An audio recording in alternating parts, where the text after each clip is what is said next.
Hey, this is Austin and Lauren from the Day Chef Corner to let you know what we're doing with our kitchen. Today we are getting started on the cabinet installation. We have prepped the walls with where our studs are, and we're going to start with our upper cabinets first. So since we are installing the upper cabinets first, we need to measure from the floor to where the countertop will sit, and then from there we're doing a 20-inch backsplash. So after 36, we'll do 20 inches, and then that'll be the baseline of where our upper cabinets will be. So as we find the lower edge of our upper cabinets over here, it's really important to understand that you have to find the highest point of the floor in the kitchen and start there with your measurements.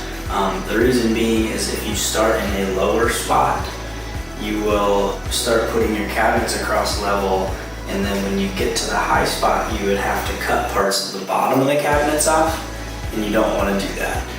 If you start on the high spot and you go level and you get to the low spot, what you do is you shim the bottom of it to help raise it up a little bit, which is much easier.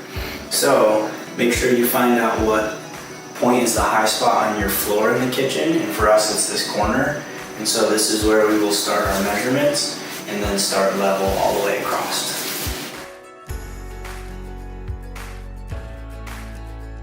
We're creating a custom look to our kitchen by placing 14-inch tall wall cabinets above the standard 30-inch cabinets. For ease of installation, we attach them together before placing them on the wall using clamps, a countersink drill bit, and screws.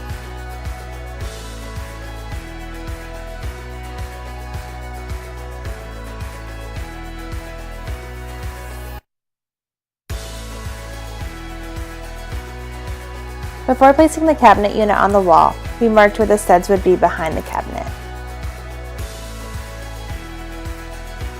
Austin is attaching a brace below the baseline of the upper cabinets to help support and keep the cabinets level before they get screwed into the studs. After the cabinets are anchored to the wall, we'll remove this piece.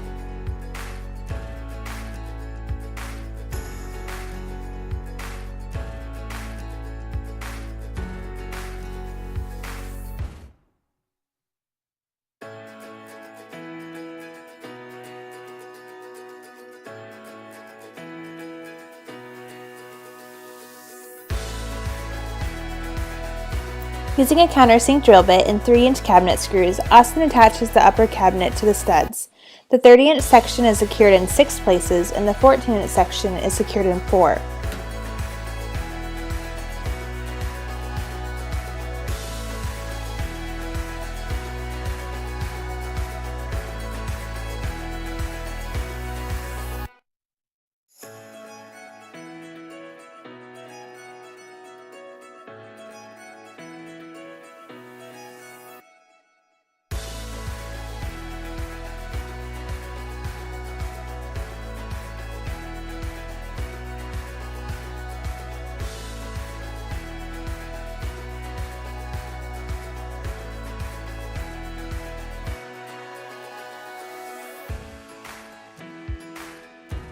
We already hung the uppers on this side, or we at least got our first one in on this corner. We're waiting for one more cabinet to come in and put in next. But what we've done is we have found all of our studs on this wall here. We have found our distance from the bottom of this one down to the top of our lower cabinets.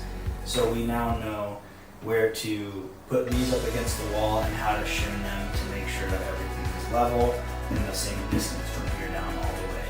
That'll be important for our backsplash when we need to make sure as we're cutting tile we don't see wonky lines and everything. So it'll be perfectly even between these two all the way down. So next up, what we're going to do is we're going to join these two base cabinets together before we put them in the corner. So when you're putting in base cabinets, and we have 2 units that are going to be side by side, it's easier to join them before you put them on the wall, so that you don't have to continually shim, you don't have to do all of that stuff as much. So what we're going to do now is we're going to bring these together, make sure the faces are flush, top and bottom are also flush, and we're going to clamp them together to make that happen. So we'll start by pushing them together. just seeing how it looks. And just running your fingers across to make sure it's flush on top and on bottom. And once you're there, it's simplest to just come through and get at least one clamp on there. And then we are going to do one more clamp here. And then just always checking with our fingers. And the bottom here needs to come out just a little bit. So, here we go.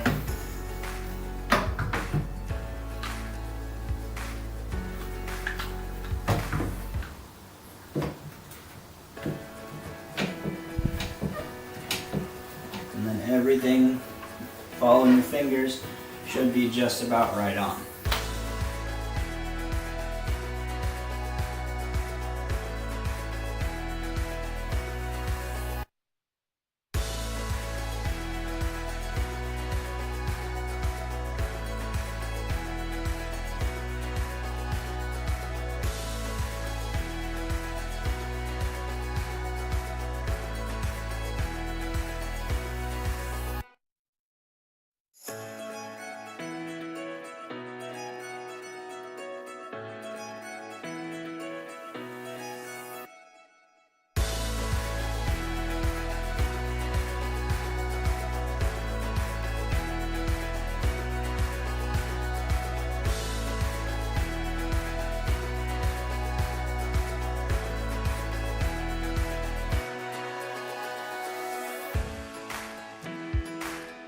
The house being built in 1900, it's plaster and it's not always perfectly straight.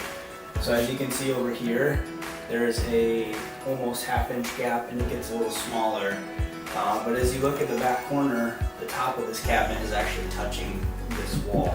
So those are some of the anomalies that we have to deal with an old house. So because this is off the wall, if I were to push this all the way up against the wall, it's not going to be flush here, which when we start putting cabinets and an oven in, everything starts to move and is a little bit wonky. So what we're doing is we're going to install this cabinet flush to the side here and then put it up against the wall there.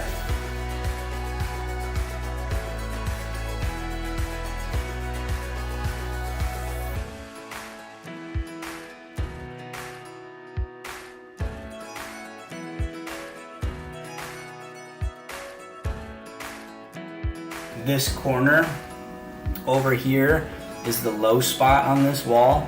So we drew this line at 35 inches from the high spot, which is over there. So that means we need to come here, get this close to the wall, and we will shim it that much to bring it up to level here.